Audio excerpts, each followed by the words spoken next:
أمران إذا اجتمعا للناس في بيوتهم عظمت البركة في البيوت وذهبت الشياطين عن البيوت. أمران: التسمية عند الدخول بسم الله، إذا فتح الباب يدخل يقول بسم الله، وإذا وصل إلى أهل البيت قال السلام عليكم.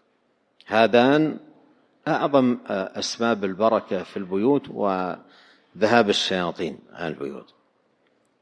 إذا دخل عند فتح الباب يقول بسم الله يدخل، إذا فعل ذلك بقي الشيطان في الخارج، لأنه ما يستحل الشيطان البيوت إلا بماذا؟ إلا بترك التسمية. إذا تركت التسمية قال لأعوانه أدركتم المبيت ادخلوا. وهذا يؤكد على أمر، وهو أن كل داخل ماذا؟ يسمي، لأنه إذا فرط واحد من أهل البيت في التسمية عند الدخول استباح الشيطان الدخول من خلاله. مثل أيضا استباحته ماذا؟ نعم، الطعام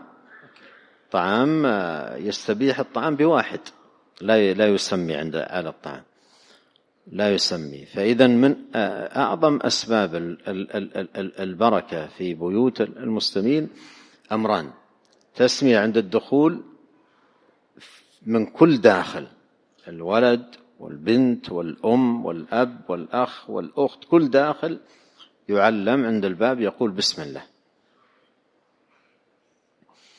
وإذا وصل إلى أهل الدار قال السلام عليكم. هذه بركة عظيمة جدا في البيوت، بركة عظيمة جدا في البيوت، والتفريط فيها تفريط في بركة.